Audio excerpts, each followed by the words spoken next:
sa ibabaw ng entablado. Ang boyfriend ko for 7 years na si Rafael ay buong pagmamalaking nagsalita. Humihingi ako ng paumanhin sa huling abiso. Ngunit tumahimik ang buong bulwagan at naramdaman ko ang pagbilis ng tibok ng aking puso. 3 araw pa lang ang nakalipas. Nasa kondo ko siya at pabirong sinabi na kailangan na naming pag-isipan kung saan kami titira sa susunod na taon. Malapit na ang aming ika-7 anibersaryo, kaya inisip ko na ito na ang mahalagang balita. Iyon pala, ito ang gagamitin niyang pagkakataon para sabihin. Ako po ay magpapakasal na kay Clara. Narinig ko ang mga bulungan at nakita ang gulat na tingin ng mga katrabaho ko sa kabilang table. Sa ilalim ng ilaw ng tanghalan, ang nakatayo sa tabi ni Rafael ay hindi ako, kundi isang magandang babae na nakangiti. Ako ang sumuporta sa kanya sa loob ng 7 taon. Ngunit ang katotohanang iyon ay hindi alam ng sinuman sa bulwagang ito. Ang malakas na palakpakan na umalingaw-ngaw sa bulwagan ay tila ba nagmumula sa ibang mundo. Sa entablado, masayang nakangiti si Rafael habang nakaakbay kay Clara Mendoza. Nakatayo lang ako at pinagmamasdan ang eksenang iyon. 7 taon, ang halos kabuuan ng aking edad na 30, ay biglang nabura ng isang simpleng pagpapakilala sa harap ng maraming tao. Pinalalim namin ang aming pag-unawa sa isa't isa sa pamamagitan ng trabaho, patuloy ni Rafael. Mula ngayon, magtutulungan kami at bubuo ng isang masayang pamilya. Habang naririnig ang mga salitang iyon, naalala ko ang gabi, 3 araw na ang nakararaan. Sa aking kondo sa BGC, kumain kaming dalawa ng hapunan at ang mug na ginamit niya ay nasa cabinet ko pa rin. Ang mga salita niyang kailangan na nating pag-isipan kung saan tayo titira sa susunod na taon ay inakala kong simula na ng kanyang alok ng kasal. Ang salitang tanga ay hindi sapat para ilarawan kung gaano ako naging mangmang. Matapos ang anunsyo, bumaba sina Rafael at Clara mula sa entablado. Tila hinawi nila ang dagat ng mga tao habang papalapit sa direksyon ko. Ang kasama kong kawani mula sa aking opisina na si Elena ay nag-aalalang humawak sa aking braso. Arch, ayos lang po ba kayo? Sumagot ako ng ayos lang sa boses na siya lang ang makakarinig. Hindi ko rin alam kung ano ang maayos sa akin. Ngunit alam ng isang bahagi ng aking utak na ang pag-iyak dito o ang pagharap kay Rafael ay sisira lamang sa aking reputasyon bilang isang arkitekto. Tumigil sila sa harapan ko, ngunit hindi sa akin nagsalita si Rafael kundi kay Clara. Ni minsan ay hindi nagtama ang aming mga mata. Clara, siya si Arkitekto Mutia Santos, isang magaling na arkitekto na matagal ko nang nakakatrabaho. Ang 7 taon ay binuod lamang sa mga salitang iyon. Hindi bilang kasintahan kundi isang matagal ng katrabaho. Ngumiti sa akin si Clara na walang kamalay-malay sa katotohanan.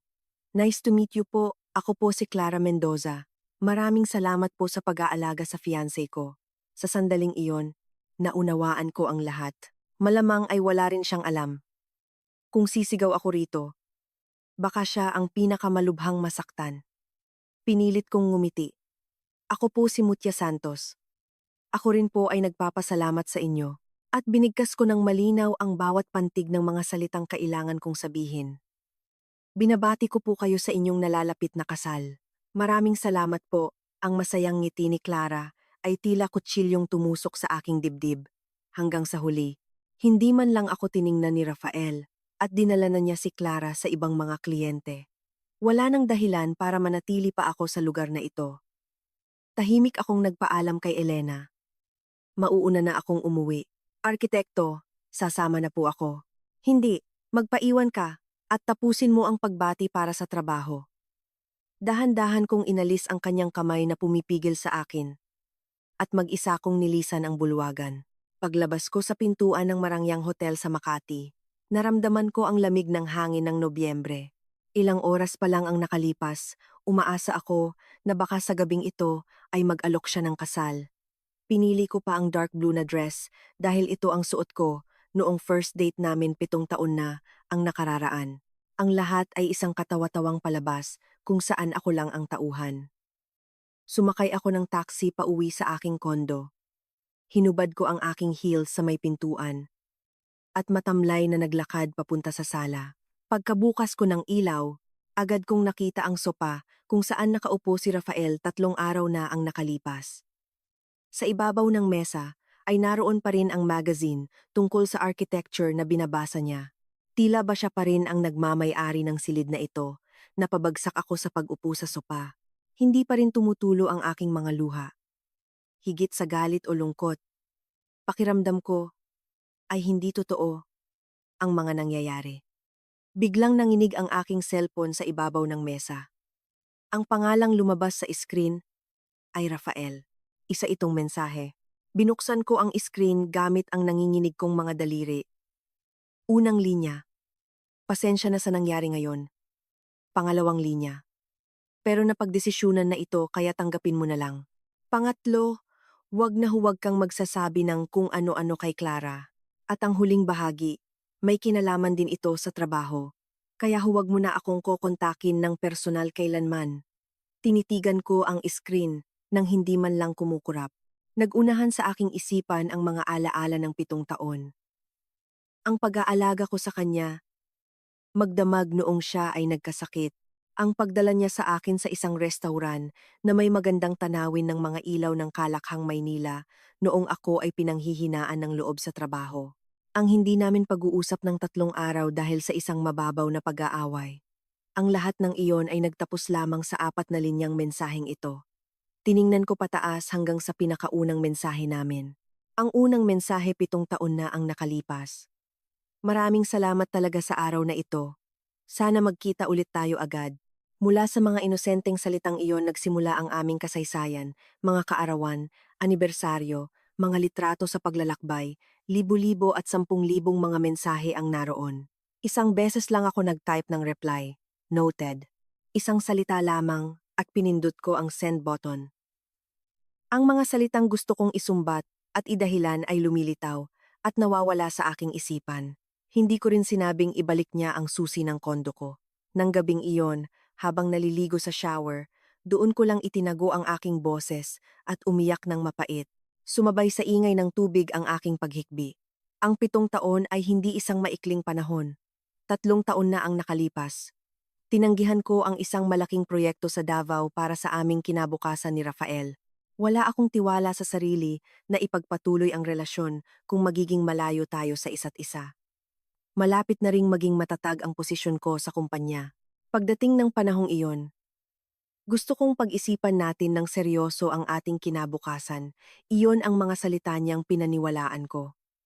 Palagi kong sinasabi sa sarili ko na hindi ako nagsisisi. Ngunit iyon ay isang kasinungalingan. Dapat ay pinaniwalaan ko ang aking sariling kakayahan at hindi ang kanyang mga salita.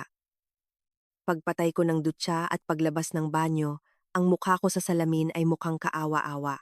Nahiga ako sa kama, kahit basa pa ang aking buhok, halos hindi ako nakatulog hanggang sa sumapit ang umaga. 6:00 ng umaga, nagsisimula ng lumiwanag sa labas ng bintana. Kahit paano ay bumangon ako mula sa kama. Kailangan kong pumasok sa trabaho. Ang Santos Architecture ay ang kumpanya na ako mismo ang nagtayo. Isa itong maliit na kumpanya na may 6 na miyembro kasama ako, ngunit may mga mahahalagang kawani na naghihintay sa akin. Hindi ko maaaring itigil ang trabaho dahil lamang sa aking personal na emosyon. Ang kinabukasan, matapos magwakas ang 7 taong pag-ibig, ang mundo ay patuloy pa ring iikot na parang walang nangyari. Pagkabukas ko ng pinto ng opisina, nakaupo na si Elena sa kanyang mesa at nakaharap sa computer. Pagkakita sa akin, agad siyang tumayo. Nang makita ko ang pag-aalala sa kanyang mga mata, muli kong napagtanto na hindi panaginip ang nangyari kagabi. Magandang umaga po. Arkitekto. Hindi na siya nagtanong ng kahit ano pa. Ipinagtimpla niya lang ako ng mas matapang na kape kaysa sa dati at inilapag ito ng dahan-dahan sa aking mesa. Ang tahimik niyang pag-unawa ang pinakakailangan ko ngayon. Salamat. Kinuha ko ang tasa, humigop ng kaunti, at agad na pumunta sa pangunahing usapin. Elena, gusto kong i-check natin ang lahat ng status ng kontrata sa proyekto ng Mendoza Land Development kasama ang Prime Build Construction. Naging seryoso ang ekspresyon ni Elena. Malamang ay nag-aalala rin siya sa kahihinatnan ng proyektong ito. Opo, ihanda ko po agad. Ilang minuto ang lumipas, nakalatag na sa aking mesa ang mga kaugnay na dokumento. Ang kontrata para sa initial concept proposal, ang kopya ng billing statement para sa bayad mula sa Prime Build Construction, at ang draft ng contract para sa actual design and management na magsisimula pa lamang. Kinuha ko ang pinakamahalagang kumpol ng dokumento, ang kontrata para sa aktual na disenyo.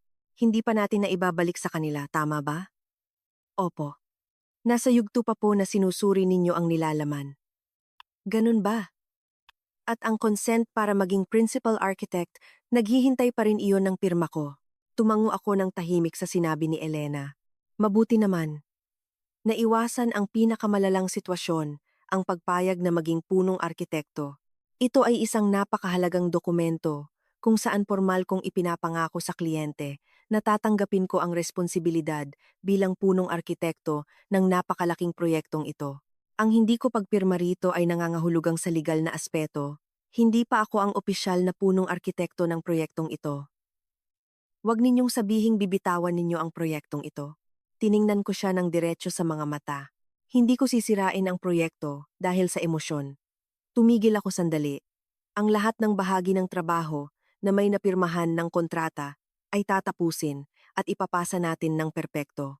Ihanda mo rin ng maayos ang lahat ng natapos na resulta para maibigay sa kanila. Opo.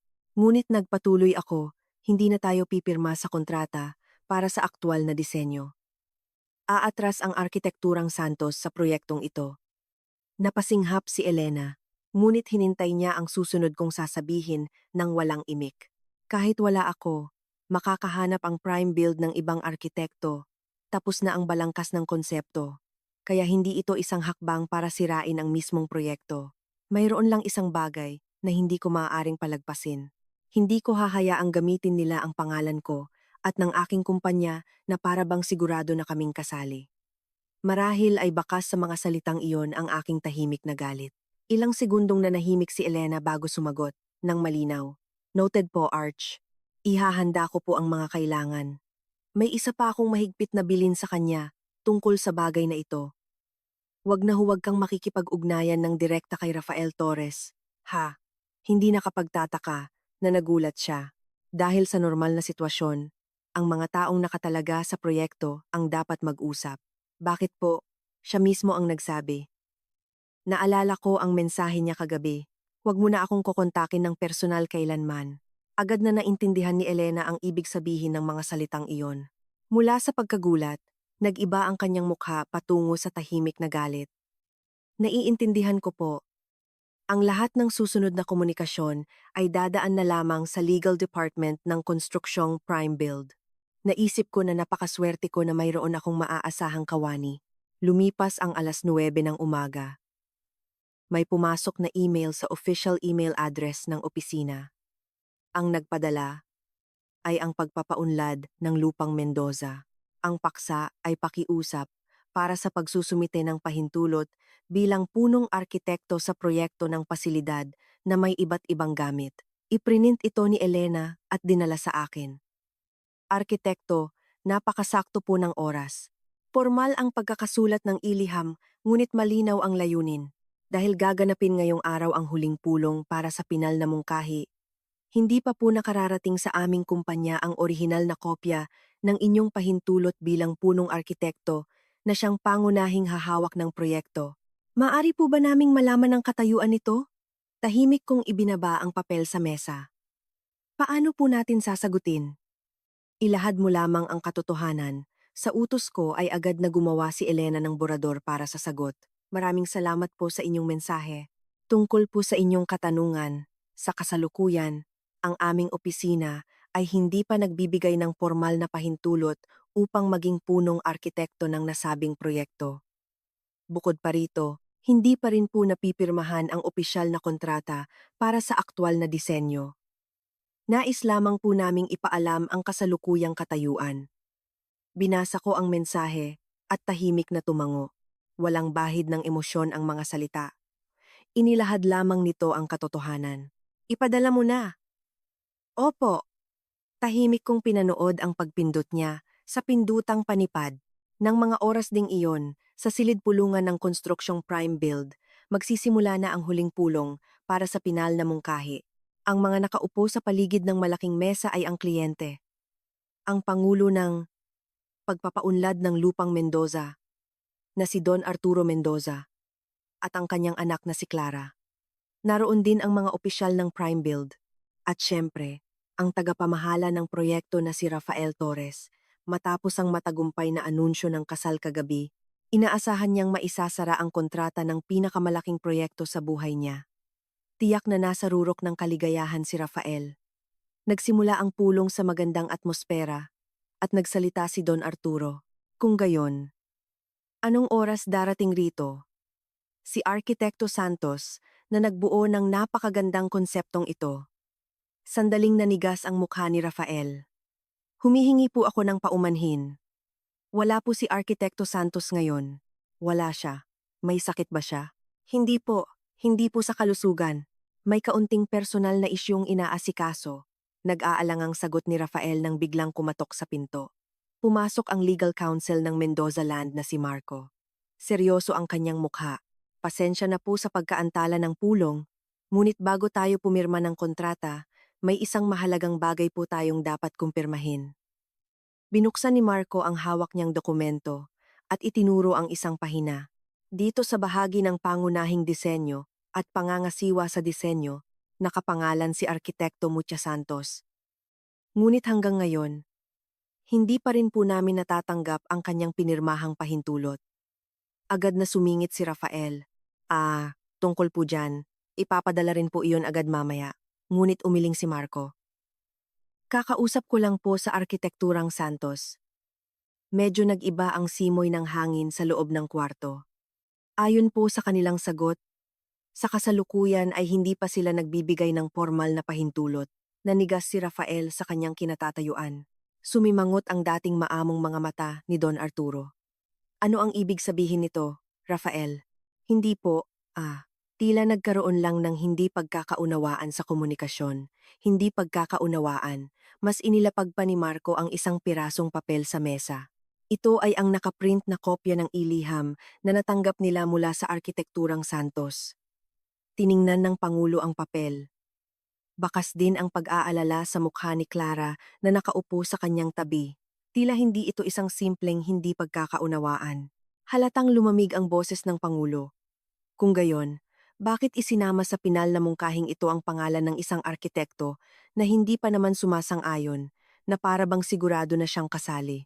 Hindi nakasagot si Rafael sa tanong na iyon. Isang nakakabinging katahimikan ang bumalot sa silid-pulungan ng konstruksyong Prime Build.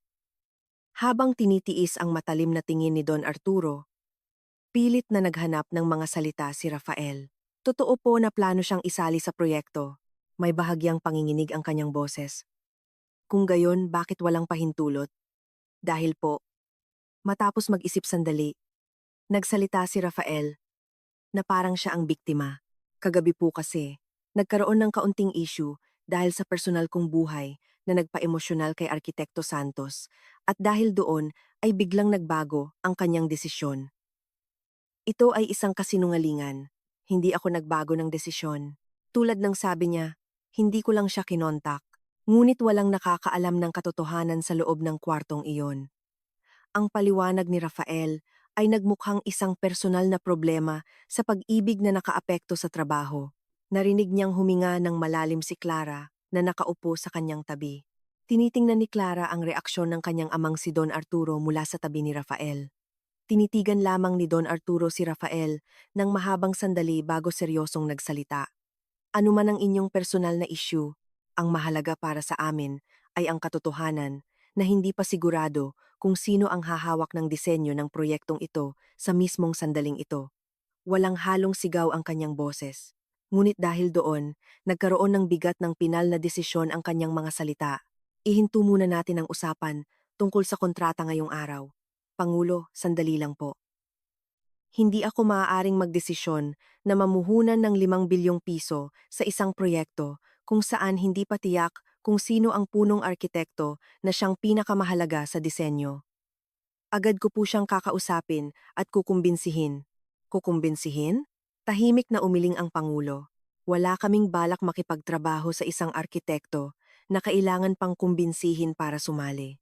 Bibigyan namin ang konstruksyong prime build ng pagkakataon na buuin muli ang isang matatag na pangkat at magpasa ng panibagong mungkahi. Ngunit asahan ninyong mauurong ang iskediul natin. Matapos itong sabihin, tahimik na tumayo si Don Arturo. Aalis na po kami. Sumunod sina Clara at Marco sa pangulo palabas ng silid pulungan. Ang naiwan lamang ay ang mga opisyal ng prime build at si Rafael na nakatayo at hindi makapaniwala sa nangyari. Hanggang kahapon, ang kanyang kinabukasan ay puno ng liwanag. Ngayon, gumuho ang lahat sa kanyang harapan. Sa hallway sa labas ng conference room, hinabol ni Clara si Rafael. Hinawakan niya ng dahan-dahan ang braso ni Rafael na may halong pag-aalala. Rafael, ayos ka lang ba? Oo, ayos lang ako. Ngunit walang sigla ang kanyang boses. Nagtanong si Clara upang may kumpirmahin. Ang tinutukoy mo bang Arkitekto Santos ay yung babaeng nakasuot ng madilim na asul na bestida kagabi sa salusalo? Oo, siya nga. Isang tao na matagal ko nang kakilala sa trabaho. Inis na sagot ni Rafael. Kaya medyo naging magulo ang sitwasyon. Sa sandaling iyon, may umusbong na maliit na pagdududa sa puso ni Clara. Naalala niya ang nangyari sa salusalo. Ang pagtingin ko sa mukha ni Rafael habang nasa entablado, ang hindi natural na pag-iwas ni Rafael na tumingin sa akin, at ang sobrang saktong oras ng pagtanggi kong sumali sa proyekto, pagkatapos ng anunsyo ng kasal. Hindi po kaya. Tiningnan ni Clara ng diretso sa mukha si Rafael. Bakit naman magiging emosyonal ang isang katrabaho dahil sa kasal mo? Nawalan ng sasabihin si Rafael sa direktang tanong na iyon. Dahil nagkaroon kami ng ganoong klaseng ugnayan noon. Noon? Kailan? Mga 2 taon na ang nakalipas, nang matapos ang lahat sa amin. Sinubukan ni Rafael na tapusin ang usapan. Bakit naman gagawa ng isang emosyonal na desisyon na makakasira sa isang malaking proyekto ang isang taong 2 taon na palang hiwalay sa kanya? Pakiramdam ni Clara ay may malaking bagay siyang hindi nalalaman. Nang gabing iyon, naglaan kami ng labis na oras ni Elena sa opisina. Gumagawa kami ng opisyal na formal na abiso para ipadala sa kagawarang legal ng konstruksyong prime build. Napaka-formal ng nilalaman nito. Una, para sa paunang mungkahi na mayroon ng kontrata, ang lahat ng resulta ay ipapasa hanggang sa napagkasundo ang petsa upang tapusin ang aming responsibilidad.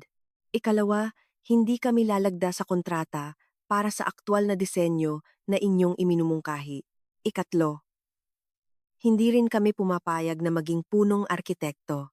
At panghuli, ikaapat, kung gagamitin ng inyong kumpanya ang pangalan ng aming kumpanya, pangalan ng arkitekto, at mga plano o dokumento ng bahaging wala pang kontrata para sa inyong promotion, mahigpit naming hinihingi na humingi muna kayo ng nakasulat na pahintulot. Hindi ito paghihiganti. Isa itong tamang proseso para protektahan ang aming karapatan at mga nagawa. Iniabot sa akin ni Elena ang natapos na dokumento. Arkitekto, ayos na po ba ito?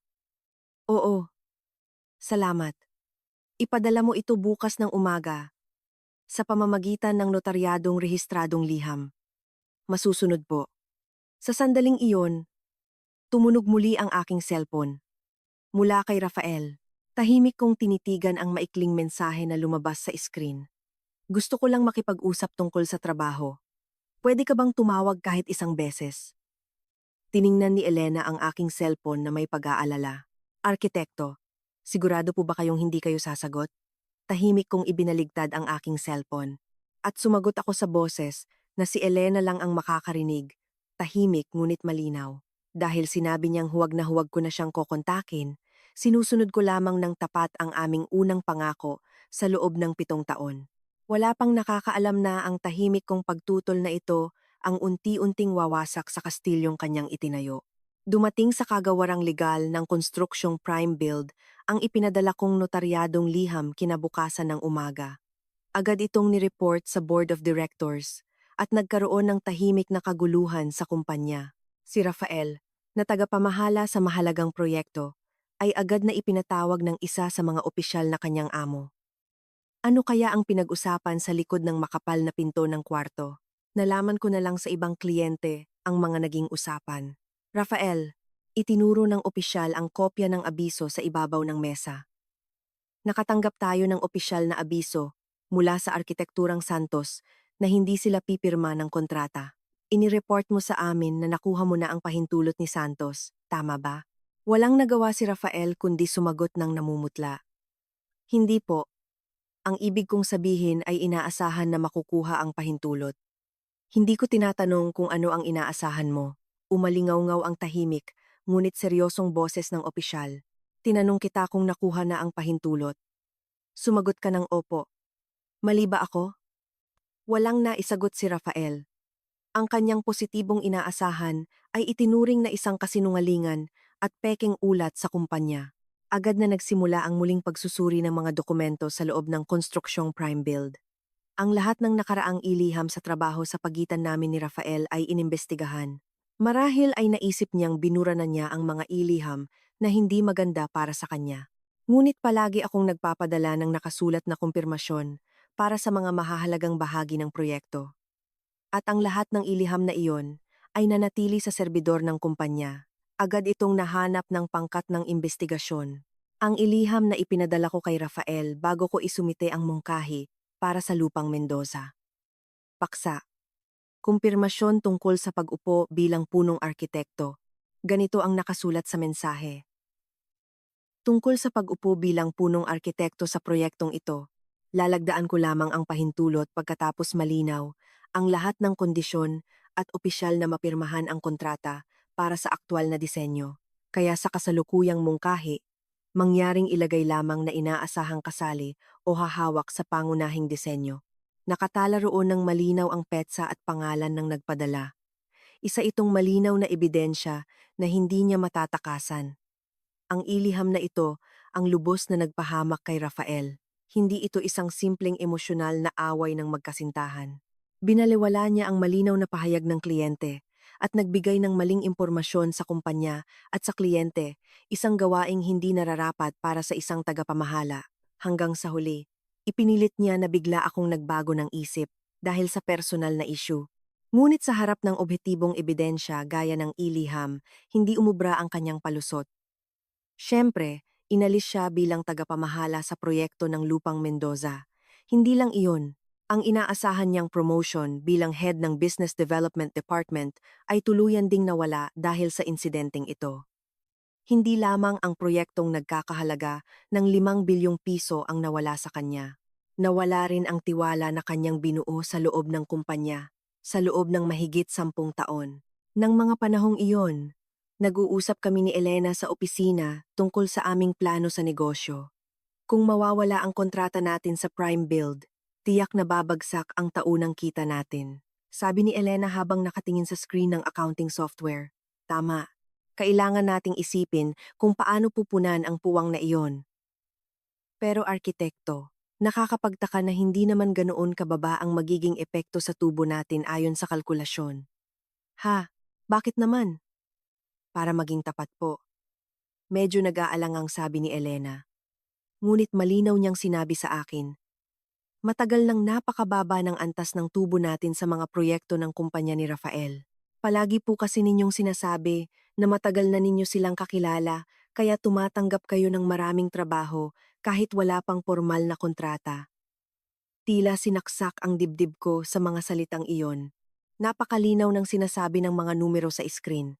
Kumpara sa ibang kliyente, tanging ang mga proyekto ng konstruksyong prime build ang laging nasa bingit ng pagkalugi para sa amin. Dahil kumpanya ito ng kasintahan ko. Dahil nahihirapan siya. Kaya tuwing araw ng pahinga o hating gabi, libre akong tumutulong sa paggawa ng mga panukala. At nagpupuyat ako para ayusin ang mga dokumento para sa biglaang paglalahad. Ang lahat ng iyon ay isang diskwento sa ngalan ng kabaitan. Para akong gumagawa ng 2 libro ng kwenta sa loob ng 7 taon. Isang opisyal na libro ng kumpanya at isang aklat ng pagkalugi sa ngalan ng pag-ibig na para lamang sa kanya. At ako mismo ang nagbubulag-bulagan sa pagkaluging iyon. Samantala, kinakausap ni Clara ang kanyang amang si Don Arturo. Sa opisina ng Pangulo, matapat niyang inilabas ang kanyang pag-aalala. Papa, tungkol po kay Rafael, may mga bagay po na hindi ko maintindihan. Pakiramdam ko po ay may itinatago siyang napakahalagang bagay. Tahimik na nakinig si Don Arturo sa kanyang anak at nagbigay siya ng payo. Clara, ang trabaho at ang pagpapakasal ay dapat paghiwalayin. Kung may halaga ang mismong mungkahi ng konstruksyong prime build, dapat nating iwanang bukas ang pagpipilian na ituloy ang proyekto kahit magbago pa ang taong tagapamahala. Opo, subalit, nagpatuloy ang Pangulo. Kung nagsasabi ba ng totoo ang taong makakasama mo habang buhay, ikaw mismo ang dapat tumuklas niyan gamit ang sarili mong mga mata, huwag mong iasa sa iba. Ang mga salitang iyon ang pumutol sa pagdududa ni Clara. Hindi siya direktang nakipag-ugnayan sa akin. Marahil ay naisip niya na mauuwi lang ito sa emosyonal na pagtatalo. Ang hakbang na kanyang ginawa ay mas kalmado at mas epektibo. Nang hapong iyon, tumanggap ng tawag ang kagawarang legal ng konstruksyong prime build mula kay Clara Mendoza ng Lupang Mendoza. Ipinaabot niya ang kanyang layunin sa napakapormal na tono. Tumawag po ako upang humingi ng pinakamababang antas ng pagpapatunay sa mga katotohanan na kakailanganin namin upang magdesisyon kung ipagpapatuloy pa ba ang proyekto. Maaari po ba naming makuha ang opisyal na sagot kung ano ang eksaktong nakaraang ugnayan ng inyong empleyadong si Rafael Torres at ng kinatawan ng arkitekturang Santos na si Mucha Santos? Ang katanungang iyon ang nag-udyok para maging bahagi ng isang opisyal na imbestigasyon ang 7 taong relasyon namin ni Rafael. Kinahapunan din ng araw na iyon, nakatanggap kami ng opisyal na komunikasyon mula sa kagawarang legal ng Construction Prime Build. Hindi tawag, kundi isang formal na dokumentong pinirmahan ng namamahala na ipinadala sa pamamagitan ng PAX. Ito ay eksaktong kopya ng tanong ni Clara Mendoza. Nais po naming humingi ng objetibong katotohanan tungkol sa nakaraang ugnayan ng inyong kinatawan na si Mucha Santos at ng aming empleyadong si Rafael Torres. Napabuntong hininga ako ng malalim habang hawak ang isang pirasong papel. Ang 7 taon ay hindi kayang ipaliwanag ng objetibong katotohanan lamang. Naroon ang mga emosyong hindi maipaliwanag ng salita at ang mga alaalang kaming dalawa lang ang nakakaalam. Bakit ko pa kailangang ipaliwanag ito sa ikatlong partido sa anyo ng isang negosyong dokumento? Nakakapagod na. Gusto ko na lang sagutin na hindi na ako magbibigay ng komento tungkol kay Rafael sa konstruksyong prime build at sa lupang Mendoza at tapusin na ang lahat. Kung mananahimik ako, wala nang makakapasok pa ng basta-basta sa puso ko. Ganyan ang naramdaman kong tila pagsuko. Nang mga oras na iyon, tahimik na nagsalita si Elena na nakapansin sa aking mukha. Arkitekto, kung mananahimik lang po kayo, hindi natin alam kung anong kasinungalingan ang sasabihin ni Rafael sa kumpanya at kina Clara. Nabuhayan ako sa kanyang sinabi. Halimbawa po, nag-aalangang nagpatuloy si Elena. Sabihin niyang patuloy pa rin po kayong umaasa sa kanya kahit matagal na kayong hiwalay kaya siya nahihirapan. O kaya naman sabihin niyang ang ginawa ninyo ngayon ay isang pangsasabotahe sa negosyo dahil sa personal na galit. Kung ganon ang ipaliwanag niya, kinilabutan ako sa posibilidad na iyon. Tama. Nagsinungaling si Rafael kay Clara na 2 taon na kaming hiwalay. Kung mananahimik ako ngayon, parang pinatunayan ko na rin ang kanyang kasinungalingan. Hindi lang ito tungkol sa aking personal na reputasyon. Issue rin ito ng kredibilidad ng arkitekturang Santos at ng mga kawani ko na nagtatrabaho ng mabuti. Kailangan kong protektahan ang aking sarili at ang aking kumpanya. Kaya hindi ako magpapadala sa emosyon, kundi ilalahad ko ng maayos ang katotohanan. Umusbong ang isang tahimik ngunit tiyak na determinasyon sa aking pusong muntik ng sumuko. Elena, pakitawagan po si Abogada Reyes mula sa tanggapan ng Batas Rosal na lagi nating kinukuhang abogado. Opo, hindi na ito personal na problema. Bilang isang opisyal na pagtatanong sa arkitekturang Santos, sasagutin natin ito sa tamang legal na paraan. Malakas na tumango si Elena sa aking desisyon. Masusunod po, tatawagan ko na agad. Kinabukasan, magkaharap kami ni Abogada Reyes sa silid-pulungan ng opisina. Si Abogada Reyes ay isang kalmado at matalinong babae na mas matanda sa akin ng 1 dekada. Pagkatapos kong ipaliwanag ang mga nangyari at ipakita ang dokumento mula sa konstruksyong prime build, tahimik siyang tumango at nagbigay ng eksaktong payo. Mutya, alam kong mahirap ito para sa iyo, ngunit huwag na huwag kang gagamit ng emosyonal na salita rito. Ang hinihingi ng kabilang panig ay objetibong katotohanan. Kaya gumawa rin tayo ng maikli at direktang sagot base lamang sa mga katotohanang kayang patunayan ng petsa. Sa ilalim ng gabay ni Abogada Reyes, binuo namin ang borador ng aming sagot. Walang bahid ng aking lungkot o galit doon. Tanging ang 3 puntong ito lamang ang nakasulat sa formal na wika. Una, ang relasyon kay Rafael Torres ay nagsimula humigit kumulang 7 taon na ang nakalipas. Ikalawa, ang pagtatapos ng nasabing relasyon ay nalaman lamang noong inihayag ang kasal kay Clara Mendoza sa ginanap na salusalo. Ikatlo, hanggang 3 araw bago ang nasabing anunsyo, kinikilala niya na sila ay nasa isang tuloy-tuloy at normal na relasyon bilang magkasintahan. At idinagdag namin ang huling pangungusap ayon sa mungkahi ni Abogada Reyes. Nais din naming ipaalam na may mga ebidensya tulad ng mensahe na may kasamang petsa na objetibong magpapatunay sa mga nabanggit na katotohanan at maaari naming ilabas ang mga ito ng limitado kung kinakailangan. Ang linyang ito ay may mahalagang papel para patunayan na ang sagot na ito ay hindi lamang basta pahayag ko kundi katotohanang sinusuportahan ng ebidensya. Ang natapos na sagot ay ipinadala sa kagawarang legal ng Konstruksyong Prime Build sa ilalim ng pangalan ni Abogada Reyes at ng tanggapan ng Batas Rosal. Ang katotohanan na isang abogado ang sumagot bilang aking kinatawan, at hindi ako mismo, ay nagpapakita kung gaano kaseryoso ang isyung ito. Nagulat daw ang kagawarang legal ng Prime Build sa nilalaman nito, lalo na ang pahayag na nasa normal kaming relasyon hanggang 3 araw bago ang anunsyo. Naganap na salungat sa sinabi ni Rafael sa loob ng kumpanya na matagal nang natapos ang aming relasyon, 2 taon na ang nakalipas. Wala silang nagawa kundi direktang ipadala ang sagot na iyon kay Clara Mendoza ng Lupang Mendoza. Kinahapunan din ng araw na iyon, binabasa ni Clara ang sagot sa kanyang mesa sa opisina. Isang kalmado at formal na mensahe na ipinadala sa pangalan ng isang abogado.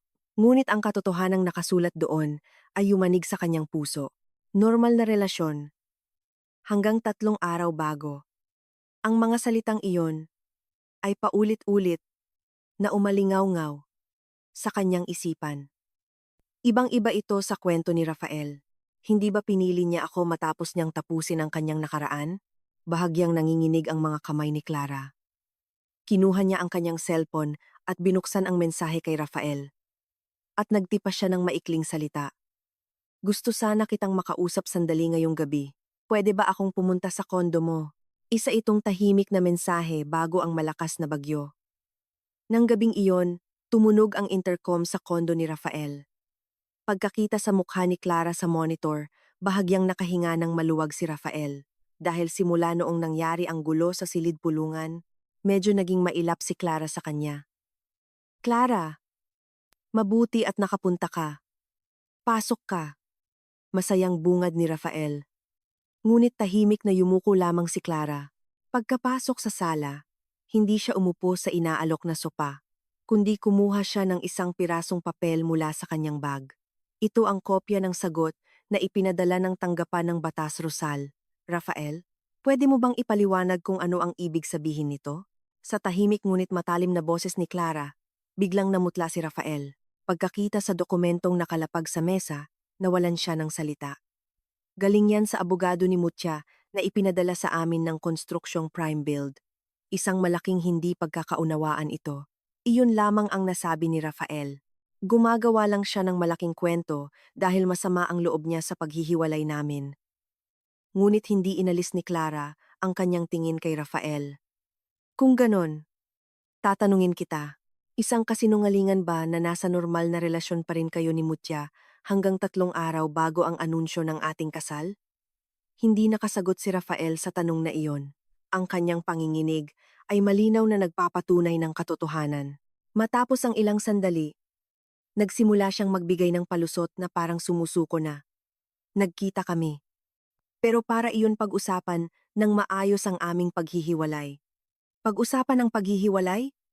Oo, 7 taon din kaming naging magkarelasyon. Kaya hindi ko pwedeng tapusin na lang iyon basta-basta. Kailangan naming mag-usap at maghiwalay ng maayos. Sa unang tingin, tila makatuwiran ang kanyang sinabi. Ngunit hindi mapapatay ng ganyang palusot ang apoy ng pagdududa sa puso ni Clara. Naglapag siya ng isa pang papel sa mesa. Ah, bahagi rin ba ito ng pag-uusap ninyo? Tungkol sa paghihiwalay. Nakasulat sa papel ang ilang maiikling mensahe.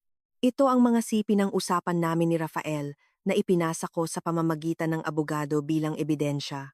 Makikita roon ang mga eksaktong petsa at salita na napakasakit pakinggan. Isang buwan na ang nakalipas mula kay Rafael para sa akin.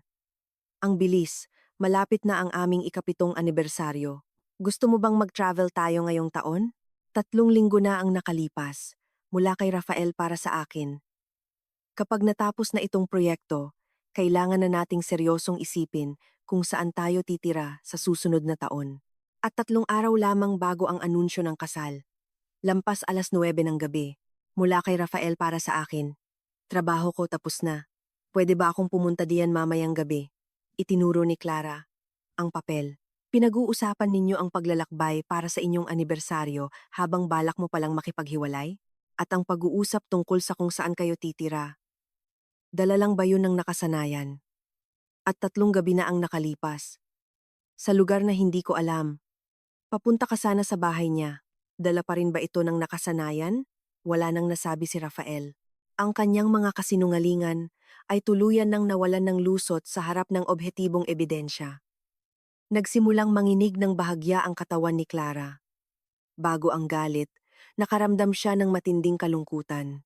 Dahil nalaman niyang ang lahat ng pinaniwalaan niya ay isang kasinungalingan. Pinaniwalaan niya na pinili siya ni Rafael matapos makipaghiwalay ng maayos sa babaeng nakasama nito ng 7 taon. Na siya ay isang tapat na lalaki na inayos ang kanyang nakaraan. Pero mali siya.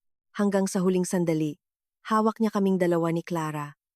At pinili niya ang taong may mas magandang kondisyon para sa kanyang karera at kinabukasan na para bang namimili lang ng produkto. Iyon ang katotohanan. Napilitan si Clara na harapin ang mapait na katotohanan na baka ang dahilan kung bakit siya pinili ay ang kapangyarihan ng kumpanya ng kanyang ama. Bakit? Halos hindi na marinig ang boses ni Clara. Bakit hindi mo sinabi sa akin ang totoo? Nakayuko lamang si Rafael. Hindi na siya tinanong pa ni Clara. Ayaw na niyang makarinig ng kahit ano. Tahimik na kinuha ni Clara ang kanyang bag at tumayo. Aalis na po ako. Clara. Sandali, kapag nag-usap tayo, maiintindihan mo. Dahan-dahang iwinaksi ni Clara ang kamay ni Rafael na pilit pumipigil sa kanya. Ang tanging nakikita sa kanyang mga mata ay pandidiri. Anong maiintindihan ko? Hindi ko na alam kung alin sa mga sinasabi mo ang totoo at alin ang kasinungalingan. Pagkasabi noon, tumalikod na siya. Habang pinagmamasdan ang malamig na likuran ni Clara, nakatayo lamang si Rafael at walang magawa. Ang kopya ng mga usapan na naiwan sa ibabaw ng mesa. Ang ilang linyang iyon ay tahimik na nagpapatunay kung gaano kalaki ang nawala sa kanya. Paglabas ng kondo ni Rafael, nakahinga na rin ng malalim si Clara sa malamig na hangin ng gabi. Hindi siya nagpadala sa emosyon para sigawan si Rafael. Ngunit ang katotohanang pinagtaksilan siya ay tila batong dumagan sa kanyang puso. Ang mukha niya sa bintana ng taxi ay mukhang pagod na pagod. Ang mga salitang mahal kita na sinabi ni Rafael. Ang seryosong tingin niya, noong nag-alok siya ng kasal. Ang lahat ba ng iyon ay peke? O baka hindi na rin niya alam ang pinagkaiba ng totoo sa kasinungalingan? Kahit anong isip niya, wala siyang makuhang sagot. Tanging ang mga luha ang tahimik na tumulo sa kanyang pisngi. Ang mga luha na ito ay hindi para kay Rafael na nanloko sa kanya.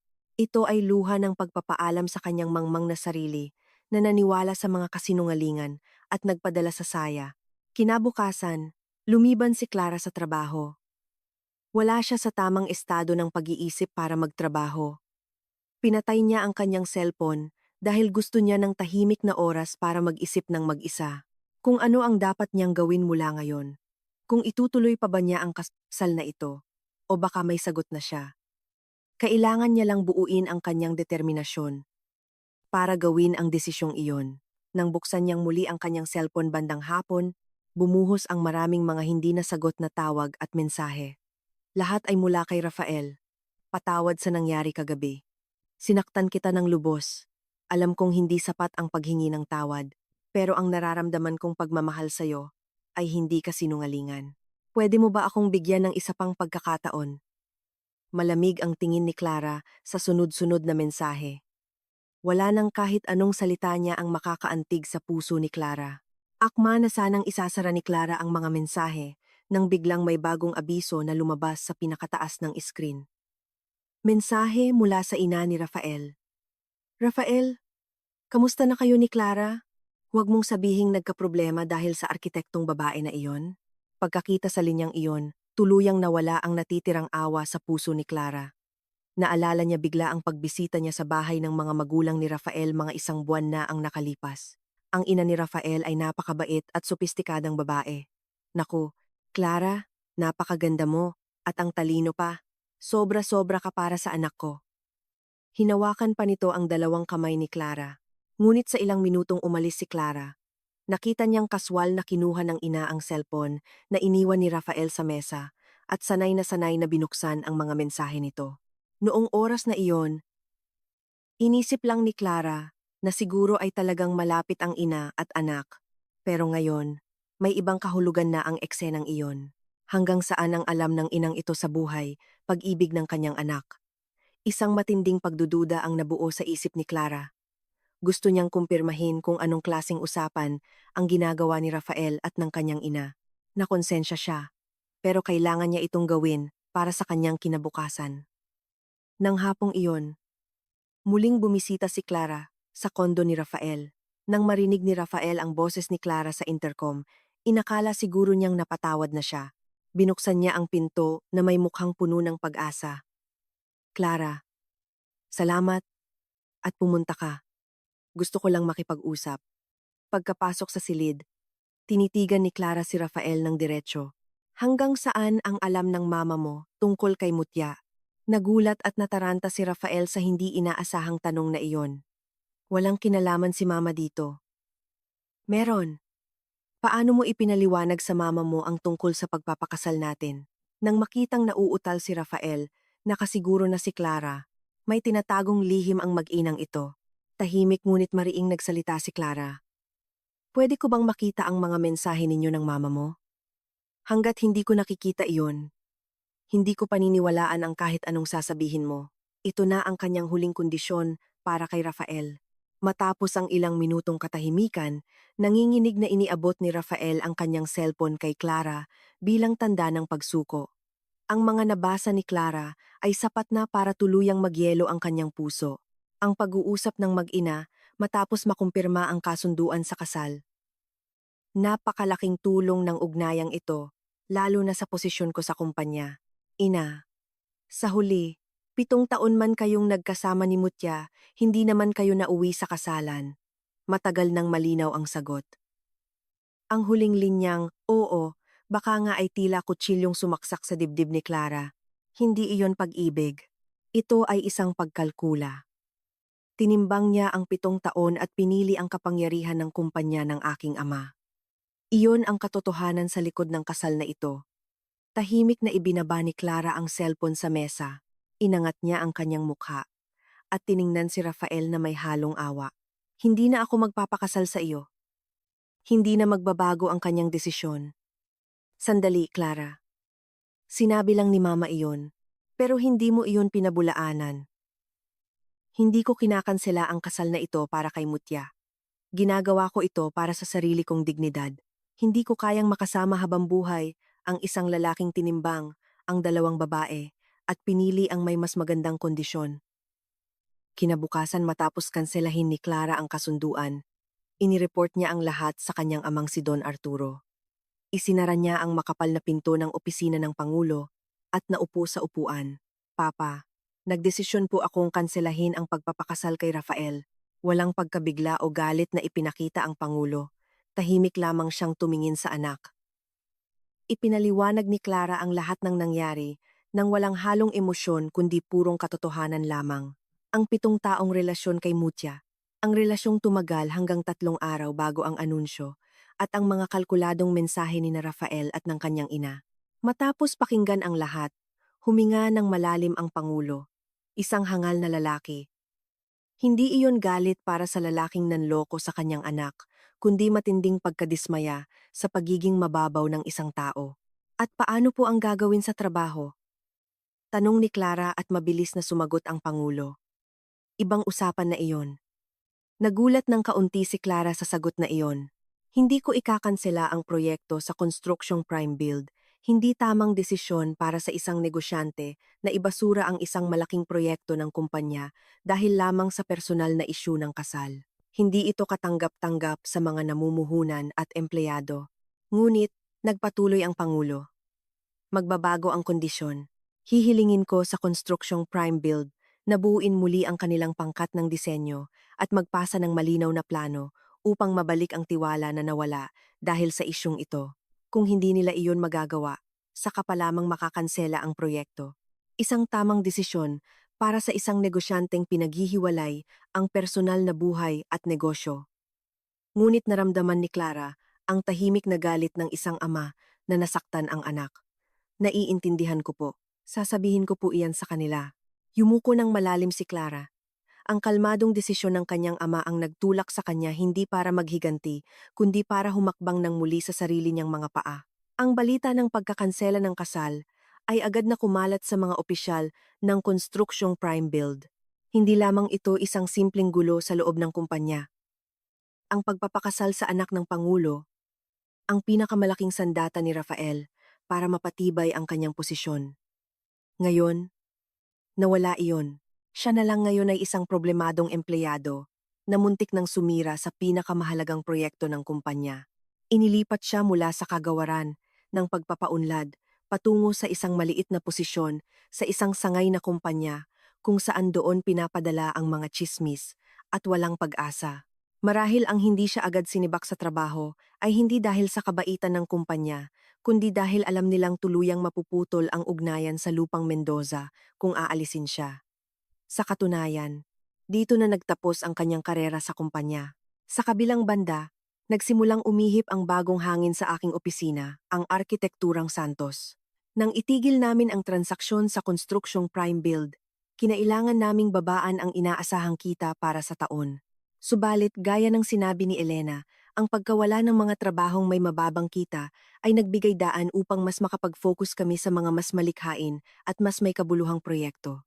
Ni-remodel namin ang aming website na matagal na naming ipinagpaliban. Inayos namin ang aming mga nakaraang proyekto at malinaw na ipinakita ang aming kakayahan sa pagdisenyo ng mga pasilidad para sa matatanda at pabahay. Nakakagulat man, nag-umpisang dumami ang mga katanungan mula sa mga bagong kliyente na nakakita ng aming website. Kabilang narito ang isang proyekto na tuluyang nagpabago sa aking kapalaran. Ito ay mula sa kumpanya ng arkitektura sa Davao na tinanggihan ko 3 taon na ang nakararaan nang piliin ko ang kinabukasan kasama ni Rafael. Isang arkitekto na matagal ko nang kakilala ang nakakita ng aming bagong website at tumawag sa akin. Hi Mutya, matagal na tayong hindi nag-usap. Nakita ko ang mga bagong trabaho mo sa site ninyo. Napakaganda. Biglang uminit ang aking dibdib sa pamilyar na boses na iyon. Ang totoo niyan, kasalukuyan kaming may magkatuwang na proyekto sa pananaliksik para sa isang makabagong pabahay para sa mga nakatatanda sa Cebu at Davao. Gusto naming pagsamahin ang masusing konsepto ng disenyong Pilipino at ang makulay na kultura ng Davao. Kung interesado ka, maaari ka bang sumali bilang katuwang namin sa Visayas at Mindanao? Sa pagkarinig ng alok na iyon, tila sumayaw ang aking puso. Tatagal ito ng 1.5 taon. Magpapabalik-balik ako sa Maynila at Mindanao habang gumagawa ng makabagong pasilidad. Isa itong napakagandang hamon bilang isang arkitekto. Kung nangyari ito 3 taon na ang nakalipas, sigurado akong kukonsultahin ko muna si Rafael. Pwede ko bang tanggapin ang trabahong mangangailangan sa akin na umalis sa ibang probinsya ng 1.5 taon? At siguradong hihintayin ko ang kanyang sagot bago magdesisyon. Ngunit ngayon, wala na akong kailangang hingan ng permiso. Ako ang magdedesisyon. Matapos ibaba ang telepono, tiningnan ko si Elena na nasa kabilang mesa. Nahalata rin niya mula sa aking nasasabik na ekspresyon na may magandang balita. Arkitekto, magandang balita po ba? Oo, isang napakagandang balita. Ipinaliwanag ko sa kanya ang buod ng proyekto. Matapos makinig, ngumiti ng napakalapad si Elena at sinabi, "Tanggapin po natin, arkitekto. Dapat po nating tanggapin ito.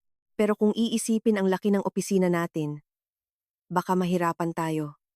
Kung gayon, magdagdag po tayo ng tao.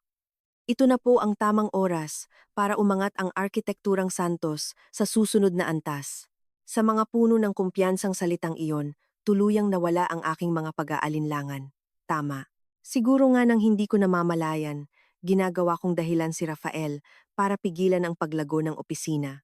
Dahil baka magpakasal ako balang araw at maging asawa, dahil gusto kong pahalagahan ang oras namin, ganyan ko isinara ang aking mga posibilidad. Hindi ko na kailangang gawin iyon. Wala na akong ibang dapat pakinggan kundi ang aking sarili at dapat na akong umarangkada para sa aking kinabukasan.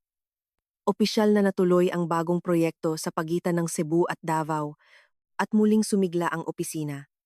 Agad kaming naghanap ng mga bagong empleyado at kumuha ng 2 batang kawani na puno ng determinasyon. Nadagdagan ang mga mesa at computer kaya medyo sumikip ang opisina ngunit masaya sa pakiramdam ang ingay. Sabi sa akin ni Elena nang may ngiti habang abala sa pagtuturo sa mga bagong kawani. Arkitekto, para pong naalala ko noong nagsisimula pa lang ang opisina natin. Totoo, parang gabi bago magpiesta araw-araw. Nagkatinginan kaming dalawa at tumawa. Siguro ang 7 taong inakala kong nasayang ay hindi rin nawalan ng saysay dahil sa mga panahong iyon. Narito ako ngayon, nakatayo sa sarili kong mga paa at naglalakad paharap. Isang gabi, habang naglalaan ako ng labis na oras na mag-isa sa opisina, may dumating na mensahe mula sa isang hindi pamilyar na numero. May kakaibang kaba akong naramdaman nang buksan ko ang screen at nakita ko ang isang maikling salita, mutya. Sa pagtawag niya sa akin sa ganoong paraan, alam ko na agad kung sino ito. Si Rafael. Nakablock ang numero ko sa kanya, kaya malamang ay gumamit siya ng telepono ng kumpanya o nakihiram sa iba. Akma ko na sanang isasara ang screen, ngunit huminto ang aking mga daliri. Ano pa bang gusto niyang sabihin sa akin ngayon? Ilang segundo ko itong tiningnan, nang hindi binubuksan, nang may sumunod na mensahe. Kahit isang beses lang, pwede ba tayong mag-usap? Nagpatuloy pa ito. Gusto kong humingi ng tawad sa pagwawakas ng 7 taon nating relasyon sa ganoong paraan. Tahimik kong tiningnan ang screen. Wala na halos natirang galit sa puso ko. Pero wala rin akong balak na patawarin siya. Para bang napakalayo ng nangyari ng lahat. Ang kanyang mga salita ng paghingi ng tawad ay parang hangin na lamang sa akin. Hindi ko ito sinagot. Hindi ito para maghiganti o dahil sa sama ng loob. Wala na talaga akong mahanap na salitang isasagot. At saka, sinusunod ko lang naman ang huling sinabi niyang huwag na siyang kokontakin. Sinagot ko na iyon nang naiintindihan ko dati pa. Mabilis kong nakalimutan ang tungkol sa mensaheng iyon at nag-focus na sa paghahanda para sa bagong proyekto. Makalipas ang ilang linggo, idinaos ang unang pangkalahatang pulong sa Cebu. Dumating kami ni Elena sa lugar noong hapon, bago ang pulong. Habang naghahapunan kami sa restoran ng hotel ng gabing iyon, biglang sumeryoso ang mukha ni Elena at nagtanong, "Arkitekto, may isa lang po akong matagal nang gustong itanong sa inyo." "Ano yon? Bakit po hindi kayo nagsalita noong gabi ng salusalo? Pwede naman po ninyong isigaw na kayo ang totoong nobya niya." Medyo napatitig ako sa malayo habang inaalala ang gabing iyon. Totoong kung ibinunyag ko ang katotohanan noon. Baka nasira ko ang reputasyon ni na Rafael at Clara. Pero hindi ko ginawa. Hindi sa hindi ko naisip maghiganti. Tahimik akong umamin. Pero alam mo, kung nagwala ako roon, ano kaya ang sasabihin ng mga tao? Siguradong tatawagin nila akong kaawa-awang babae na pinaniwala sa kasal at ginamit lang ng 7 taon. At baka pati ang galing ko sa trabaho ay questionin nila. Tiningnan ko si Elena ng diretsyo. Gusto kong protektahan ang aking dangal bilang si Arkitekto Mutya Santos. Ayokong madungisan ang aking karera dahil lang sa kanyang panloloko. Kaya pinili kong manahimik at magpakita ng resulta sa pamamagitan ng aking trabaho. Tahimik na nakinig si Elena at tumango ng malalim. Napakatapang niyo po talaga, arkitekto. Hindi ako matapang. Inubos ko ang natitirang tubig sa baso. Nalaman ko lang kung ano talaga ang gusto kong protektahan noong nawala na ang lahat. Hindi ang pag-ibig ko kay Rafael ang gusto kong ipaglaban, kundi ang sarili kong trabaho at dignidad. Ang malaman ko iyon ay sapat na para sabihing may kwenta rin ang 7 taon na iyon. Ganun na ang tingin ko sa nangyari ngayon. Sa araw ng paglalahad ng proyekto sa Cebu, maraming tao ang dumalo sa bulwagan ng hotel. Mga tagapagpaunlad ng lupa, mga kumpanya sa konstruksyon, mga tao mula sa pamahalaan, at ang pangkat ng disenyo na dumating mula sa Davao. Ako ang tatayo sa entablado bilang kinatawan ng Arkitekturang Santos. Nakasuot ng damit pang opisina para sa paglalahad. Naramdaman ko ang kakaibang kaba habang naghihintay sa gilid ng entablado. Ngunit hindi iyon kaba ng takot. Ito ay pananabik para sa bagong hamon. Tinawag ng tagapagdaloy ang pangalan ko at yumuko ako bago pumunta sa gitna ng entablado. Nakakasilaw ang ilaw ng tanghalan. Pagtingin ko sa mga manonood, nasa unahan si Elena at ang mga batang kawani ng opisina na nanonood ng seryoso. Lumapit ako sa mikropono at mabagal ngunit malinaw na nagsimulang magsalita. Maraming salamat po sa pagpapakilala. Ako po si Mutia Santos mula sa Arkitekturang Santos. Sa sandaling iyon, malinaw na bumalik sa isip ko ang nangyari ilang buwan na ang nakalipas. Sa ibang hotel, sa ibang entablado. Ipinakilala ako roon bilang isang arkitekto na matagal na niyang katrabaho, isa sa maraming tao. Parang isang palamuti lamang na nagpapaliwanag sa tagumpay ng iba. Pero ngayon, iba na. Wala ako sa likod ni Numan. Hindi ko lang pinapahiram ang pangalan ko sa panukala ng iba. Nandito ako sa sarili kong pangalan, tungkol sa sarili kong trabaho, at upang magsalita para sa sarili kong responsibilidad. Gamit ang mga larawan na inihanda ko, sinimulan kong ipaliwanag ang konsepto ng pabahay para sa mga nakatatanda na nais naming buuin sa proyektong ito. Ito ay ang mas malalim at mas pinalawak na bersyon ng konseptong ginawa namin noon para sa Lupang Mendoza. Hindi ito basta pagtira sa isang bahay. Ito ay isang disenyo kung saan nagtagumpay ang pagsasanib ng kultura at pamumuhay ng dalawang rehiyon, Visayas at Mindanao, upang ang bawat isa ay makapamuhay ng may dignidad hanggang sa huli. Isang lugar kung saan kahit bumaba ang memorya, hindi maliligaw kundi masisiyahan sa paglalakad sa magagandang hardin at maliwanag na pasilyo. Mga espasyong pinagsasaluhan kung saan, kahit magkaiba ang wika, natural na nabubuo ang interaksyon sa pamamagitan ng sining at musika. Natahimik ang buong bulwagan at alam kong seryoso silang nakikinig. Ramdam nila ang aking dedikasyon. Ang suportang iyon ng madla ang mas lalong nagtulak sa akin. Mabilis na lumipas ang 15 minutong paglalahad. Nang matapos ko ang huling salita at yumuko ng malalim, nakatanggap ako ng napakalakas at mainit na palakpakan na higit pa sa inaasahan ko. Pagkababa ko sa entablado, nakangiting lumapit sa akin ang pinuno ng pangkat mula sa Davao. Napakagandang paglalahad. Naramdaman ng lahat ang dedikasyon mo, Mutia. Maraming salamat po. Habang mahigpit kaming nagkakamay, nakaramdam ako ng mainit na luha dahil sa tagumpay. Ang gabing iyon nang umalis akong mag-isa at nagpipigil ng luha sa salusalo. Ang dignidad na sinubukan kong protektahan noon ay tiyak na nasa aking mga kamay ngayon. Iyon ang naramdaman ko. Naging matagumpay ang paglalahad at kinagabihan ay nagkaroon ng salusalo para sa mga kasangkot sa proyekto. Maraming tao ang lumapit para magbigay ng calling card at bumati, at naging abala ako sa pag-asikaso sa kanila. Sa kalagitnaan nito, napansin ko ang isang babaeng tahimik na umiinom mag-isa sa isang mesa sa sulok ng bulwagan. Pamilyar ang kanyang mukha pero hindi ko agad maalala. Napaisip ako saglit at naalala ko. Si Clara. Imbitado siya bilang empleyado ng isang lokal na tagapagpaunlad ng lupa sa paglalahad ngayong araw. Nang magtama ang aming paningin, bahagya siyang yumuko at dahan-dahang lumapit sa akin.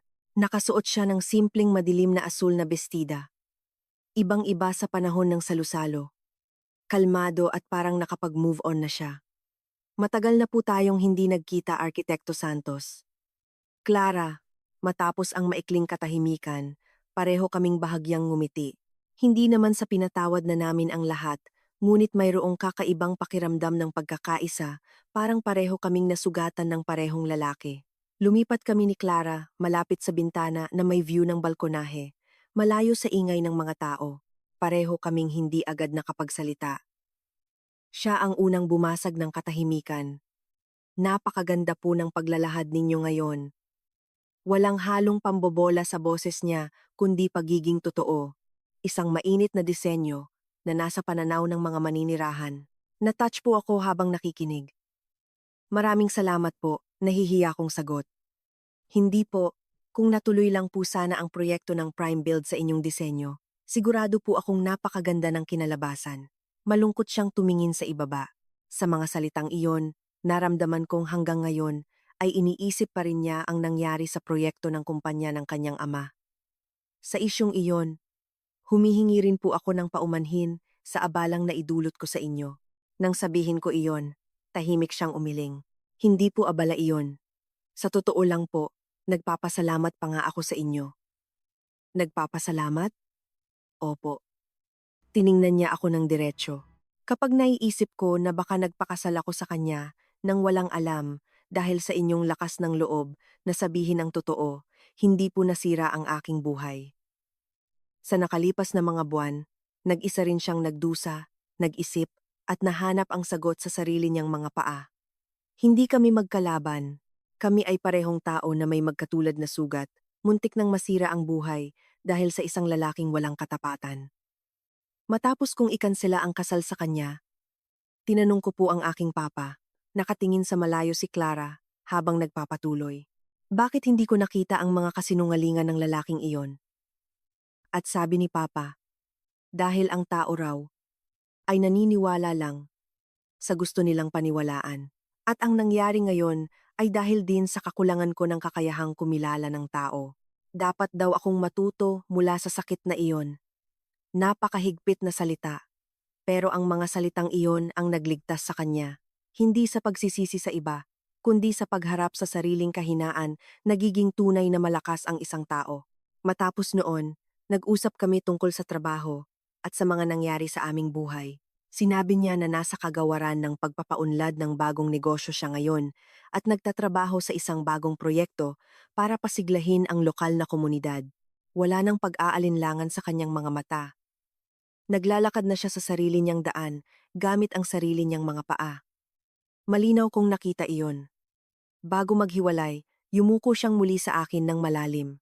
Buong puso ko pong sinusuportahan ang inyong mga susunod na tagumpay. Maraming salamat. Mag-ingat din po kayo. Wala na kaming idinagdag na salita at tahimik kaming nagkahiwalay. Gaya ng mga hindi magkakilalang nagkataong nagkatabi sa isang restaurant, habang natural kong pinagmamasdan ang kanyang pag-alis, naramdaman kong tuluyan ng natunaw ang huling yelo sa aking puso. Ngayon, talagang tapos na ang lahat. Sa loob ng taxi pabalik sa hotel, tahimik kong pinagmamasdan ang screen ng aking cellphone. Naroon pa rin ang huling mensahe ni Rafael. Gusto kong humingi ng tawad sa pagwawakas ng 7 taon nating relasyon. Sa ganoong paraan, baka ngayon ay pwede ko nang sagutin ito. Naisip ko iyan ng sandali. Pero sa huli, wala akong isinulat. Wala na akong dapat sabihin sa kanya. Ang aking kinabukasan ay naglalakad na sa ibang daan kaysa sa kanya. Nagniningning ang magagandang ilaw ng syudad ng Cebu. Tila tahimik nilang ipinagdiriwang ang aking bagong simula. Pagbalik ko mula sa Cebu, agad akong nag-ayos para sa business trip ko sa Davao. Mabilis na umusad ang proyekto kaysa sa inaasahan ko. Mga pulong kasama ang lokal na pangkat ng disenyo, pag-inspeksyon sa lugar ng itatayong pasilidad, at pagtatanong sa mga lokal na institusyon para sa matatanda. Napakaraming dapat gawin. Ang pabalik-balik sa Maynila at Mindanao ay hindi madali sa katawan, pero ang kaligayahang ibinibigay ng trabaho ang pumuno rito. Nakikita ko rin ang ningning sa mga mata ng mga batang kawani sa opisina habang nagtatrabaho sila sa mga bagong proyekto. Ang makita ang kanilang paglago ay isa rin sa pinakamalaking kaligayahan ko. Isang araw, habang nag-aayos ako ng mga dokumento sa opisina, may nakita akong isang lumang polyeto sa loob ng isang lalagyan ng dokumento.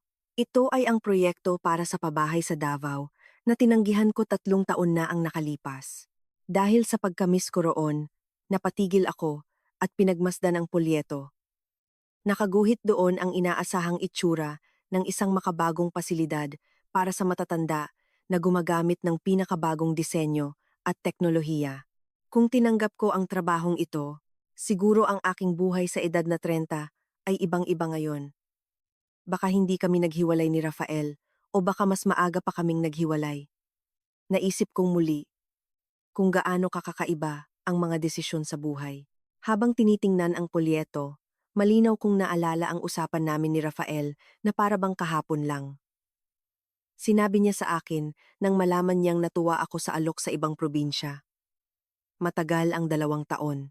At wala akong tiwala sa sarili na ipagpatuloy ang relasyon kung magiging malayo tayo sa isa't isa. Pinaniwalaan ko noon na ang mga salitang iyon ay patunay na kailangan niya ako. Naisip ko na ang pagtanggap sa kanyang kahinaan at pananatili sa kanyang tabi ay ang tunay na pag-ibig. Pero ngayon, naiintindihan ko na. Hindi siya natatakot na mawala ako.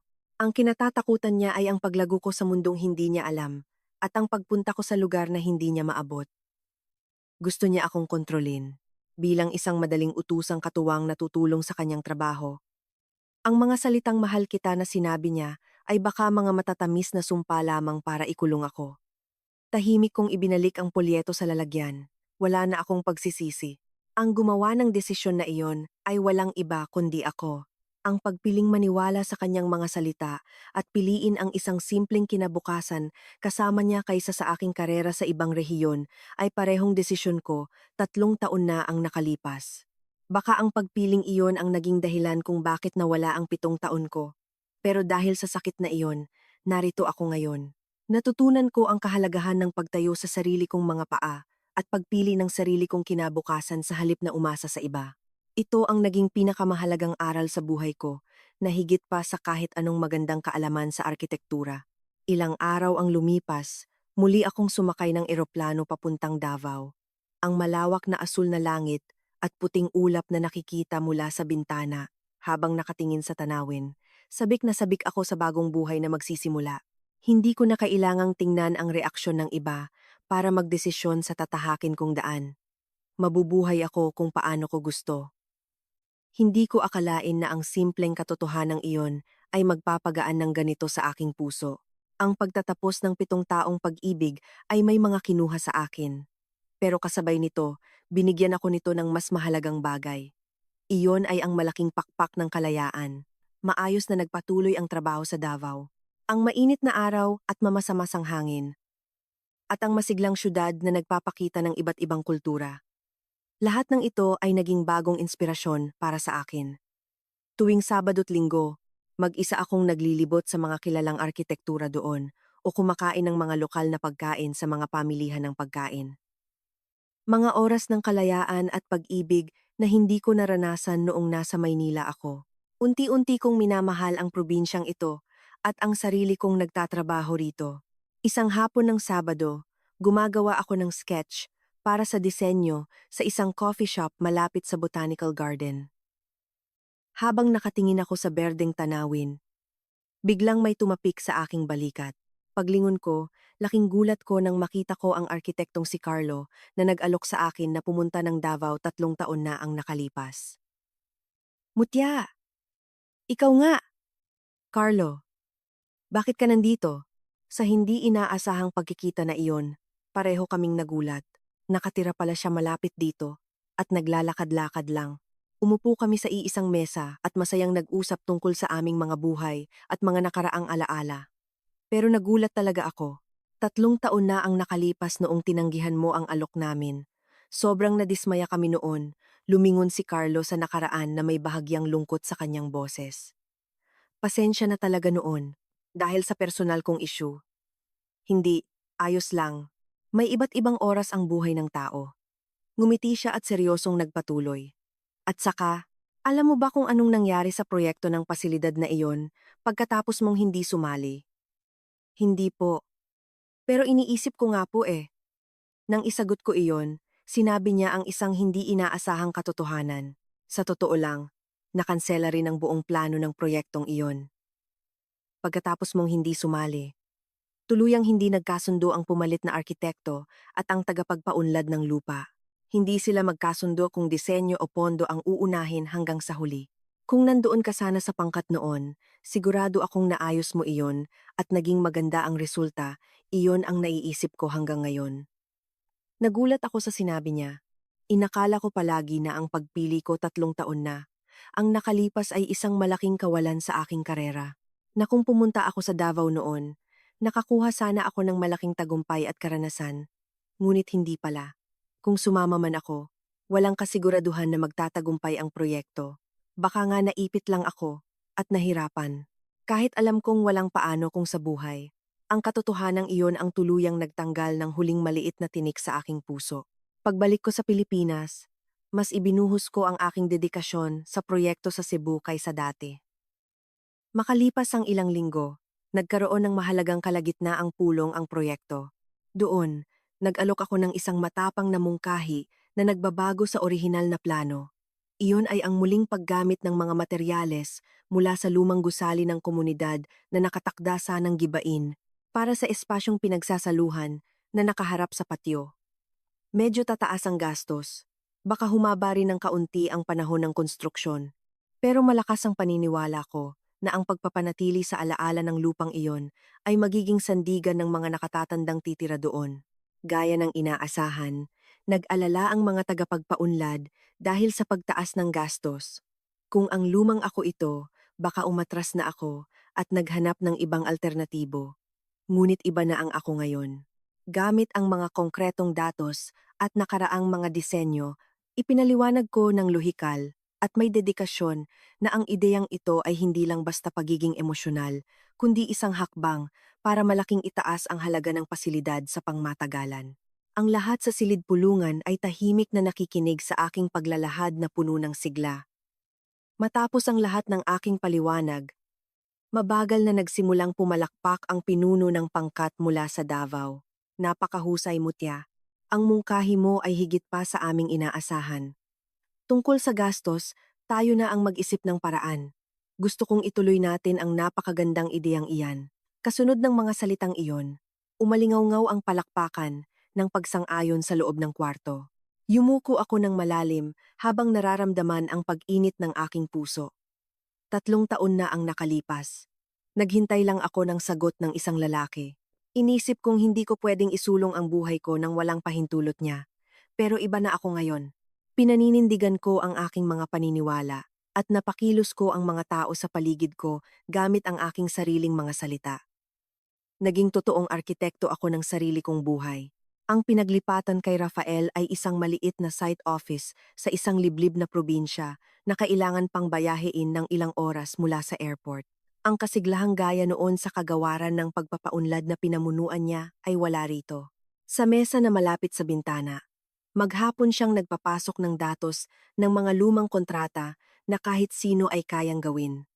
Ang mga katrabaho niyang dati ay tumatawag sa kanya bilang susunod na pinuno ng kagawaran ay wala na. Tuwing oras ng tanghalian, wala siyang nakakausap. Mag-isa siyang kumakain ng baon mula sa tindahan araw-araw. Ang buhay niya, ilang buwan na ang nakalipas noong humahawak siya ng proyektong 5 bilyong piso at malapit ng ikasal sa anak ng Pangulo ay parang buhay ng ibang tao. Isang araw ng oras ng tanghalian, tinitingnan niya ang kanyang cellphone sa kanyang mesa gaya ng dati. Nag-scroll siya sa mga balita tungkol sa industriya ng arkitektura nang walang direksyon nang biglang napukaw ang atensyon niya sa isang titulo. Nagsimula na ang makabagong pasilidad para sa matatanda sa pagitan ng Cebu at Davao. Ang disenyo ay pamumunuan ng kilalang arkitekto na si Mutia Santos. Malakas na tumibok ang puso niya nang may halong kaba. Nanginginig niyang binuksan ang artikulo. Sa screen, may malaking litrato ko na nakatayo sa isang entablado at may kumpiyansang nagpepresenta sa ilalim ng ilaw ng tanghalan. Ang ekspresyong iyon ay puno ng kumpiyansa at mas nagniningning kaysa sa kahit anong mukha na nakita niya.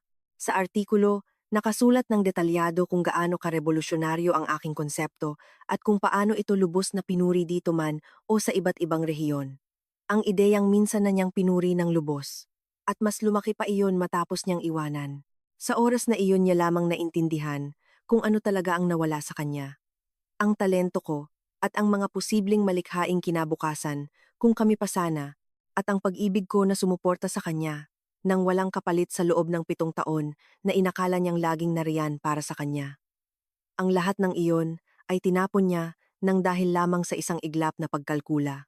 Isinara niya ang kanyang cellphone at yumuko ng malalim para hindi siya makita ni Numan. Nang gabing iyon, tumawag ang kanyang ina mula sa bahay nila. Ang boses ng kanyang ina na dati ay natutuwa sa kanyang tagumpay, na para bang sarili nitong tagumpay, ngayon ay puno ng malagkit na pagkadismaya. Rafael, yung proyektong iyon, sa huli ay itinuloy pa rin pala ng pumalit sa'yo. Hindi ba ikaw lang naman ang nalugi at wag na nating pag-usapan yan. Nakakainis kaya. At saka wala na ba talagang pag-asa kay Clara? Dahil sa paulit-ulit na salita ng kanyang ina, napatid ang pasensya ni Rafael. Paano pa aayos yun? Kung hindi ko lang sana ginawa yung kalokohang iyon. Hindi inintindi ng ina niya ang kanyang galit at nagpatuloy sa pagsasalita ng walang pakialam. Oo nga pala, nakita ko sa internet. Si Mucha, sobrang naging successful daw sa trabaho niya sa Davao. Kung alam ko lang na ganito ang mangyayari, sana siya na lang ang pinakasalan mo at hindi si Clara. Kung gayon, sigurado akong maayos din ang trabaho mo ngayon. Ang isang linyang iyon ang tuluyang wumasak sa pinakahuling marupok na bahagi ng kanyang puso. Sa unang pagkakataon, sinigawan niya ang kanyang ina. Tumahimik ka. Tama na. Kasalanan ko ang lahat ng ito. Kung hindi ko pinagtaksilan si Mucha, hindi sana magkakaganito. Narinig niya ang pagkabigla ng ina sa kabilang linya. Wala na siyang idinagdag at agad na pinatay ang telepono. Sa tahimik na silid, tanging ang paghingal niya ang maririnig. Pagewang-gewang siyang umupo sa sopa at kinuha ang kanyang cellphone at binuksan niya ang kasaysayan ng mga mensahe namin. Nakita niya ang mga ipinadala niya ilang linggo na ang nakalipas. Kahit isang beses lang, pwede ba tayong mag-usap? Gusto kong humingi ng tawad. Sunod-sunod ang kanyang mga desperadong salita. At sa ilalim niyon, wala na. May nakalagay na nabasa, pero wala ni isang letra ng sagot mula sa akin. Doon niya lang naintindihan. Ang hindi ko pagsagot ay hindi dahil sa galit ako sa kanya o gusto kong maghiganti, dahil para sa aking buhay ngayon. Ang kanyang presensya ay wala ng kwenta, kaya hindi na karapat-dapat na sagutin ang hindi pagpansin. Iyon ay mas masakit pa kaysa sa kahit anong panlalait at tahimik na sumugat sa kanyang dangal. Sa madilim na silid, mag-isa niyang tinitigan ang screen na walang sagot sa mahabang panahon. Sa huli, ang sinabi niya sa akin, 7 taon na ang nakalipas, na huwag mo na akong kokontakin, kailanman ay bumalik at tumama sa kanya parang bumerang.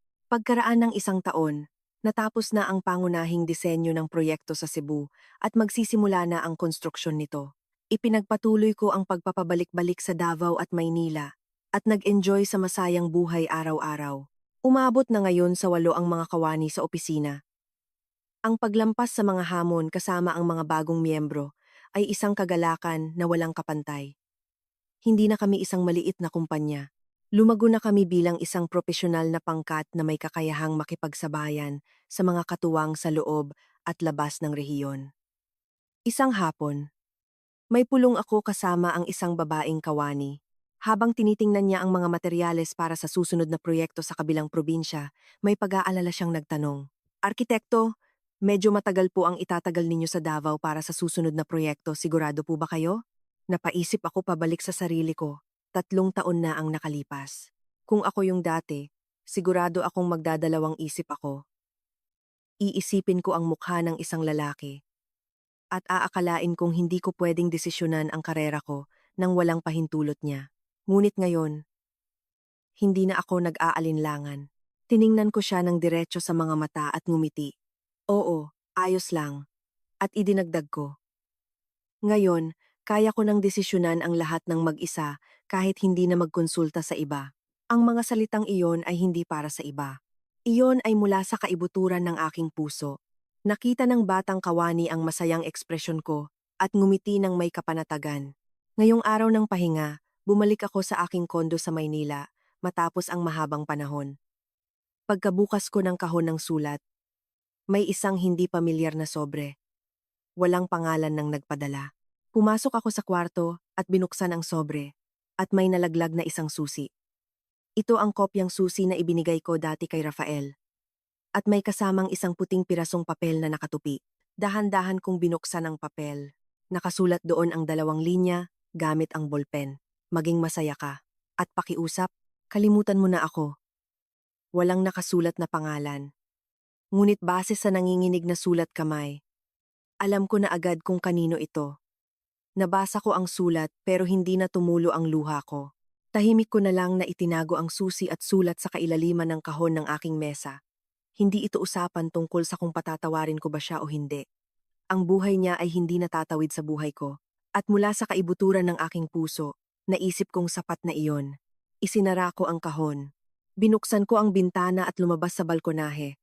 Ang malamig na hangin ng huling buwan ng taon ay humaplos sa aking pisngi. Sa ibaba ay nakalatag ang nagniningning na mga ilaw ng syudad ng Makati at BGC. 7 taon na ang nakalipas, magkasama naming tinitingnan ang tanawin na ito. Naniwala ako, nabubuo kami ng sarili naming pamilya sa isang bahagi ng syudad na ito. Ang kinabukasang iyon ay wala na. Pero ngayon, habang mag-isa akong nakatingin sa tanawing ito, nakaramdam ako ng kakaibang kapanatagan. Nawala sa akin ang pangarap na maging asawa ng iba. Pero kapalit nito, nakuha ko ang bagong pangarap na tumayo sa sarili kong mga paa at tahakin ang sarili kong buhay gamit ang sarili kong lakas. Pagtingala ko sa langit, tahimik na kumikinang ang buwan. Sa unang pagkakataon sa loob ng 7 taon, hindi ang pangako sa kanya ang tinupad ko, kundi ang pangako ko sa sarili ko. At patuloy ko itong tutuparin mula ngayon. Bitbit lamang ang simpleng determinasyong iyon, ang aking mga araw ng paghakbang patungo sa kinabukasan ay patuloy pa ring iikot.